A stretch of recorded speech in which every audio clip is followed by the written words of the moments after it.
starting off, I want to know as creators, where did this concept come from? Because I was looking at your resumes and like you guys haven't done animation before. So how do you No. get started in that?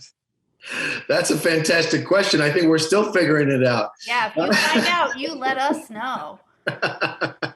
This whole thing, I started a Twitter account based on a couple of my actual aunts and was just doing it for fun. And then it kind of started to grow and we were like, this should be a TV show. So we put together an amazing creative team and hired people who knew what they were doing with animation.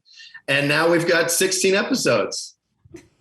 I think too, animation is the perfect medium for someone like Diane and to tell this story because I think animation I think you can get away with a few things in animation that maybe you can't in live action. So it really was the perfect medium for this story.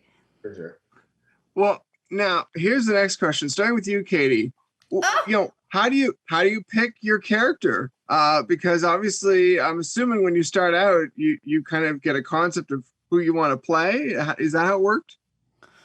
No, I mean, as far as like because we were the creators of the show and we wrote the show, we weren't really writing it from a perspective of who we wanted to voice or who was going to voice it. It was, we wanted to create the best, the most fun world and compelling narratives and ultimately the funniest show. So it wasn't really looking at it as like, I want to play this person. It was more just, what did we create? And then we see who falls where, who's best to do what.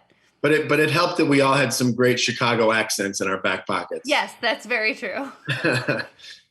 Well, okay, then starting with you, Katie, like in terms of Susanna, how would you describe her? The way I've described her is she's very burdened. The world is very hard. The world. Susanna is the Polish woman who Diane works with at the salon, and yes, she is. She has this type of red hair that only Polish women in Chicago have. Yes, she's very. Everything is burdened. Well, Chris, how would you describe for her is the day she stays alive. Kurt, the character I voiced, Kurt, is Diane's on again, off again, back on again, back off again husband who works at TSA at Midway International Airport and just loves, a bratwurst and a Bears game. He's a simple man. He's a simple man who's kind of had it with Diane because he can't keep up with her anymore. Well, I love the relationships and the way the characters get along because there's a certain amount of love even for the people who aren't getting along. Yeah. So I'm curious, is that something you guys envisioned from the beginning? Yeah.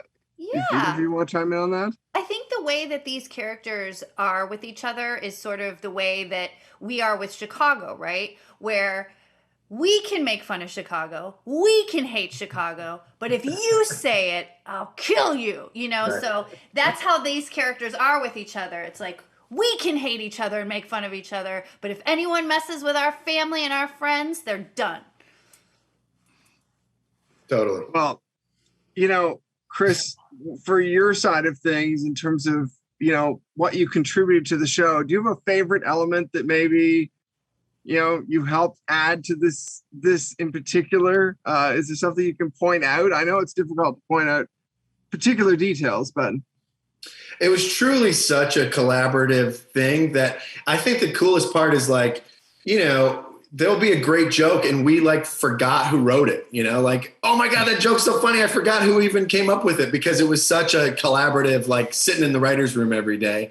It started with this Twitter account that, I was just doing for fun. And then now that the fact that it's going to stream, in 190 countries is just insane to me. Katie, for you, just quickly, favorite Chicago detail that you managed to fit into the show, maybe? I think probably dibs. The fact that we were able to get dibs in there, which is where people put folding chairs or ironing boards or their children in a parking spot that they have shoveled out so that no one else will take it. And then if someone does take that spot, they're guaranteed to get their tires slashed or their windows broken. So the winter in Chicago is like Mad Max. Yeah. So wow. I think that that's really important for the world to see. Well, you've made me miss Chicago. I haven't been in a couple years now because of the pandemic. So hopefully we can all get back there someday too. We will welcome you. Thank you so much for the time. It's a pleasure chatting. Have a great day. Thank you, Andrew. You too. Thanks, Andrew. Bye. Bye.